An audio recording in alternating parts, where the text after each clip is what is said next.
Oh, I just heard Still the Show. Oh.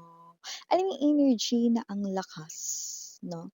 Na parang someone here ay darating para pukawin ang atensyon mo, okey, or kunin, yung atensyon mo, that kind of strong force. Wow! So let us see who this person is na magsi-steal daw ng show. Ooh, let us see. Just take only what resonates, guys, alright?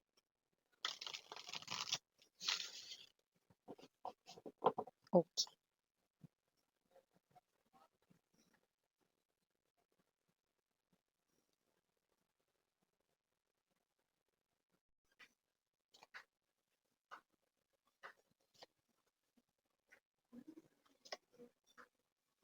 Okay, nice. I love that the Page of Cups ay nandito right beside the Two of Wands. I'm gonna tell sa inyo kung bakit later. Five of Coins, center of the reading. Oh, Seven of Wands. We also have here the Seven of Coins. So you could be seeing a lot of number seven, or this person here. Just take only what resonates. But seven has something to do with manifesting, you guys. Okay, let's see. We have here Six of Wands, Four of Cups, Eight of Wands. Bottom of the deck for ya, we have the Ace of Coins, Ten of Cups, and the Emperor. Oh, okay. So, kasi naman 'tong energy na 'to mga babes 'no, hindi na siya rito magpipigil 'yan 'no, nanganamiss 'yan ng kaniyang damdamin. Pero mixed energies tayo dito, may new person, meron din na ex-lover mo 'no. Ang hirap kaya na nagpipigil, alam mo yung feeling na ano, CR na CR ka na. Pero super layo pa ng bahay niyo, 'di ba? O kaya naman 'no, yung feeling na tawang-tawa ka 'no, or gusto mong tumawa ng malakas pero nasa library ka. Ang hirap pigilin, 'di ba? Pero itong person na 'to, okay, finally 'no, sa wakas, hindi na siya dito magpipigil ng damdamin sa'yo. Page of Swords energy, Seven of Cups, dati kasi mga babes 'no, tinitingnan ka lang niya 'no, ikaw ito 'no na tinitingnan niya lang ikaw or tinitingnan niya lang ang iyong social media 'no, and nakikita ko dito 'no, na itong tao na 'to ay ititigil na yung ganyan na patingin-tingin lang 'no, or pa-browse-browse lang dito sa'yo. Page of Cups energy ang tinataglay niya na enerhiya. So, alam mo ba sa classic tarot 'no, ang Page of Cups energy 'no ay ang, energy ng isang individual 'no, na yung kanyang bagong huling fish ay hindi niya yun kakainin, pero excited siya na nahuli niya yun kasi ibibigay niya yun sa kanyang iniibig. Ganun yun. So, ibig sabihin 'no, itong person na 'to ay definitely magte-take na siya ng road papunta sa'yo 'no, sa pag-pursue ng kanya ritong damdamin sa'yo. If this is a new person 'no, lumalabas rito that this person right in here na with the strong Seven of Wands and the Seven of Coins, itong tao na 'to 'no ay someone na kilala mo na or matagal mo ng kilala 'no. And if it is your ex-lover naman dito na lumalabas 'no, this is someone here na nakikita ko na literal na nakapamewang ka. Kapag nakita mo 'yan, 'yan 'no, puwedeng may atraso 'yan sa inyo or may gawa dito sa inyo dati, okey? Pero kung sino man 'tong energy na 'to with a very strong top energy ng Tower, nakikita natin dito that this person right in here 'no, is someone na hindi na rito magpipigil ng kanyang damdamin sa'yo 'no. Ngayong 2026 'no, malakas na ang kanyang loob rito 'no, upang lumapit at magpahayag ng kanyang damdamin sa'yo 'no. Nakikita ko rito that this person will invite you out on a date if it is a new person, and if it is your ex-lover naman dito with the Two of Wands, I do see that this person right in here 'no, wala na ritong date, date, date, 'yan 'no. Aba, kasi nitong energy na 'to 'no, talagang nakikita ko rito na yung kanyang sadya ay straightforward niya ng sasabihin sa'yo 'no, 'yan. Lalatagan ka nito mga babes 'no, ng mga hindi mo daw mahihindian 'no, or yung hindi ka makakatanggi gano'n 'no. So, ano man 'yan, puwedeng halo rito na material things din, pero meron pa siya ritong binunyag 'no, na talagang hindi mo matatanggihan. Oh. So, bago natin ipagpatuloy ito, Happy New Year muna sa lahat. Happy New Year sa aking mga istambuyers diyan walang sawa, talagang puyaters na rin. At sa akin ditong new subscribers, thank you so much nandito kayo. My name is Yan, tuloy po kayo and yun nga 'no, isa na namang taon ang nagsama-sama tayo rito 'no, and maraming maraming thank you 'no, dahil kahit na parang ang gulo minsan ng grammar ko sa Tagalog 'no, naiintindihan niyo pa din. Naintindihan niyo ba talaga? So yun nga 'no mga babes 'no, and yes, kaya pa tayo dito ng gender, babae, lalaki, LGBT, lahat ay welcome, just take only what resonates. And of course, na tayo dito 'no, na time period, pero sa nakikita ko may plano siya sa 2026, 'yan 'no. Na hindi na magpigil ng feelings sa'yo. Mapa new person, yes, meron din ditong energy ng ex-lover mo. Alin man diyan, nakikita ko rito that this person right in here ay may gagawin dito na mga bagay na hindi mo matatanggihan 'no, dahil kilala ka niya at alam niya na ang ugali mo 'no. Ang mga bagay na yon na nakikita niya ritong may success or may pagpanalo ay with the Four of Cups energy, Eight of Wands 'no, Ace of Coins, Ten of Cups 'no, ano yun Miss yan? Kasi ikaw daw yung klase ng individual 'no, na importante sa'yo yung binibigyan ka ng oras, ayan 'no. At ikaw daw yung klase ng individual 'no, na gusto mo yung pinakikinggan ka.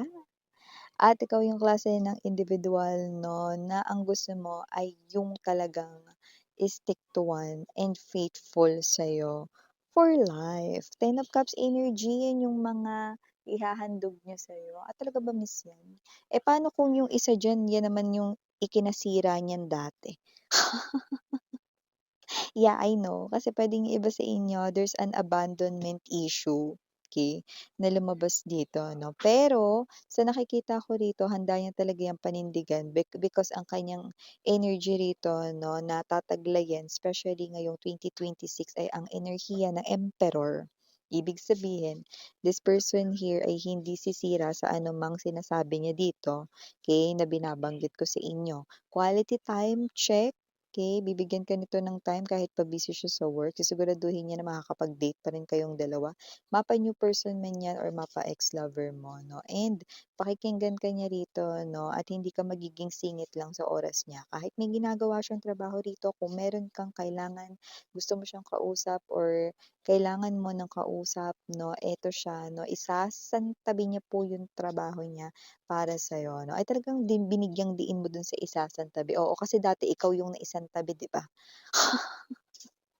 Pero hindi na ngayon, dahil ang isasantabi niya na rito ay ang kanya ritong ibang ginagawa 'no, at ikaw ang kanya ritong, uunahin 'no, kumpara doon. Parang mamaya na lang 'yun, ikaw yung kanyang uunahin dito 'no, kaya huwag kang mahiya na lumapit sa kanya. So nakita rin natin dito mapa new person, mapa ex-lover mo man ito, na 'yan yung mga bagay na ihahandog nila at alam nila 'no, na ang gusto mo rito ay yung someone na faithful or someone rito 'no, na you know, um, tapat 'no, sa kanya rito 'no, na pag-ibig 'no, yung energy ng hindi rito liliko sa ibang koneksyon 'no, at yung energy rito na, someone 'no, na tutupad din sa kanyang mga promises or mga pangako. So, mga solid talaga ito 'no, hindi lang yung promises ng material things yung kanya ritong ihahandog sa'yo 'no.